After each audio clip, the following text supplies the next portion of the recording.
Qu'est-ce que la monarchie absolue? On nomme monarchie absolue ou absolutisme le régime politique en vigueur en France à l'époque moderne, c'est-à-dire de la fin du Moyen-Âge à la Révolution française de 1789. Quelles sont les principales caractéristiques de ce régime? C'est un régime où le roi détient l'ensemble des pouvoirs, pouvoir législatif, pouvoir exécutif, pouvoir judiciaire, et les exerce seul, sans contrôle et sans partage. La souveraineté est tout entière dans ses mains, tout entière concentrée dans ses mains, aucune autre institution n'ayant de droit de regard sur le pouvoir suprême. Quels sont les fondements de ce pouvoir absolu du roi de France? On en distingue généralement trois principaux. Il y a d'abord la tradition féodale, héritée du Moyen-Âge. Le roi est le seigneur suprême de l'ensemble de ses sujets. Il y a aussi la tradition romaine, la tradition du droit romain. Le roi de France se considère comme l'héritier et le successeur de l'empereur romain. On le dit empereur en son royaume, et par conséquent, il dispose des pouvoirs absolus qui étaient ceux de l'empereur romain à l'époque de l'Empire, et en particulier le pouvoir de faire la loi. La loi, à laquelle doivent obéir les sujets, n'est autre que la libre volonté du roi, qui peut donc changer les lois à sa guise. Et enfin, il y a la tradition chrétienne. Donc le roi de France, qui porte le titre officiel de roi très chrétien, est le lieutenant de Dieu sur la terre. Il a reçu son pouvoir de Dieu et de Dieu seul. Il a reçu seul les grâces divines qui lui permettent de gouverner, et c'est ce qui explique que ce pouvoir, il ne peut le partager avec personne d'autre.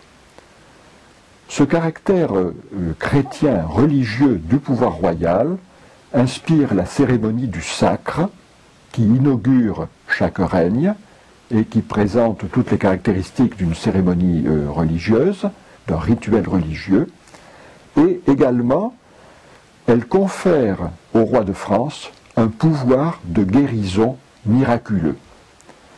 Le lendemain du sacre, et ensuite tout au long de son règne, au moment des grandes fêtes religieuses comme Noël ou Pâques, le roi touche des malades qui sont atteints d'une maladie que l'on appelle à l'époque les écrouelles, et qui était probablement une forme de tuberculose. Il les touche, prononce une formule rituelle, le roi te touche, Dieu te guérit, et les malades repartent convaincus de guérir. Alors ce miracle royal répété tout au long du règne, dans une société aussi profondément religieuse que l'était la société française de l'époque, confère évidemment au roi un immense prestige et une immense autorité.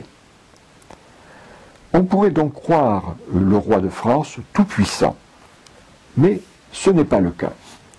Les penseurs politiques, les théoriciens de la monarchie absolue, dont le principal, le plus important, est à la fin du XVIe siècle Jean Bodin, affirment tous que le roi de France est certes absolu, mais qu'il y a des limites à son pouvoir, qu'il n'est en aucun cas un despote ou un tyran. Il ne peut pas faire tout et n'importe quoi, il y a des limites, il y a des freins à son autorité. Et c'est bien le cas. Lorsqu'on examine le fonctionnement de la monarchie française à l'époque moderne, on considère que ce roi absolu, en fait, se heurte à beaucoup de limites dans l'exercice de son pouvoir. Alors ces limites sont de nature, elles sont nombreuses et de nature variée. Il y a d'abord le caractère chrétien de la monarchie française. Fils aîné de l'Église, le roi de France est tenu de respecter les grandes règles, les grands principes de la morale chrétienne. Il ne peut pas tuer ses sujets, il ne peut pas les priver de leurs biens, il ne peut pas se parjurer, il ne peut pas commettre donc de péchés graves, et il est donc tenu de respecter les grands principes de la religion chrétienne. Il y a aussi ce que l'on appelle les lois fondamentales de l'État. Le roi fait la loi, et il peut modifier la loi à sa guise. Mais il s'agit là de la loi ordinaire. D'autres lois, plus importantes, que l'on appelle les lois fondamentales de l'État ou du royaume, s'imposent au roi lui-même. Ce sont quelques grands principes que le roi lui-même est tenu de respecter. Par exemple, il doit respecter les serments qu'il a prêtés au moment du sacre, serment de défendre l'Église catholique et de protéger son peuple. Et il y a aussi ce que l'on appelle traditionnellement la loi salique, c'est-à-dire la loi qui règle la succession au trône de France. Cette loi existe indépendamment de la volonté des rois qui se succèdent les uns après les autres sur le trône, et le roi de France, par exemple, ne peut en aucun cas choisir son successeur. Il y a aussi des limitations plus concrètes, plus pratiques à l'absolutisme royal. Ce sont d'abord les privilèges. La société française, à l'époque moderne, n'est pas une collection d'individus égaux entre eux, c'est un ensemble de groupes organisés, de corps, qui ont chacun leurs propres règles, que l'on appelle les privilèges. Ces corps, c'est par exemple la noblesse, mais ce sont aussi les organisations professionnelles, comme les corporations de métiers, ce sont les corps religieux, ce sont aussi des corps territoriaux, comme les villes ou les provinces, et tous ces corps ont des privilèges, des règles qui leur sont propres et que le roi doit respecter. Et il y a là donc une limite très efficace à l'absolutisme royal, puisque d'un côté le roi, en théorie, fait la loi pour tous ses sujets, mais que d'un autre côté, il est tenu de respecter les privilèges de chaque corps qu'il rencontre dans son royaume.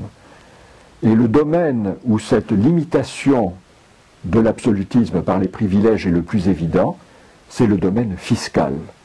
Le roi ne peut pas imposer des impôts à tous ses sujets librement, par exemple, la monarchie absolue n'a jamais réussi, tout au long de son existence, à imposer les biens et les revenus du clergé catholique, qui étaient pourtant énormes, et qui auraient permis à la monarchie française d'avoir les moyens financiers qui lui manquaient. Elle a toujours dû respecter le privilège fiscal du clergé. Une autre limitation, c'est ce que l'on appelle la vénalité et l'hérédité des offices, c'est-à-dire de la fonction publique, des fonctions publiques. Pour avoir de l'argent, les rois de France ont été obligés de vendre les fonctions publiques, les charges publiques, et d'accepter qu'elles deviennent héréditaires.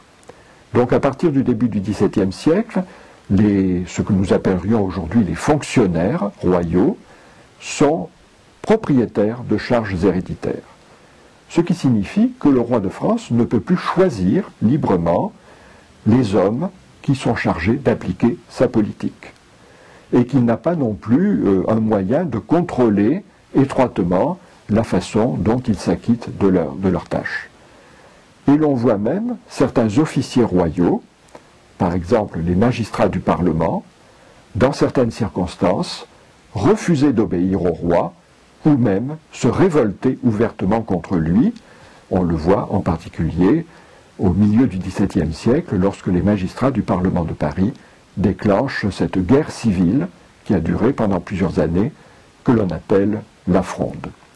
C'est un des principaux paradoxes de cette monarchie absolue que d'être obligé de faire appliquer sa politique par des officiers royaux qui sont très autonomes par rapport au gouvernement central et qui parfois même se révoltent ouvertement contre lui. Et enfin, il faut mentionner l'extrême faiblesse des moyens matériels dont disposait la monarchie absolue à cette époque, le très petit nombre finalement d'administrateurs pour encadrer l'ensemble de la population, la lenteur des communications à l'époque, ou encore l'absence d'outils statistiques qui font que le roi gouverne un petit peu à l'aveuglette. il gouverne un royaume dont il ne connaît pas les dimensions exactes, et il gouverne une population dont il ne connaît pas le nombre exact, par exemple, puisqu'il n'y a pas encore à l'époque de recensement réel de la population. Et donc, lorsqu'on regarde fonctionner cette monarchie absolue, en apparence si puissante, on est frappé par le contraste entre les pouvoirs théoriques du roi, qui sont immenses, et l'autonomie réelle dont jouissent les sujets. Même à l'apogée de l'absolutisme, c'est-à-dire pendant le règne de Louis XIV, à la fin du XVIIe siècle, le roi a moins de prise sur ses sujets que n'en aura l'État sur les citoyens après la Révolution française.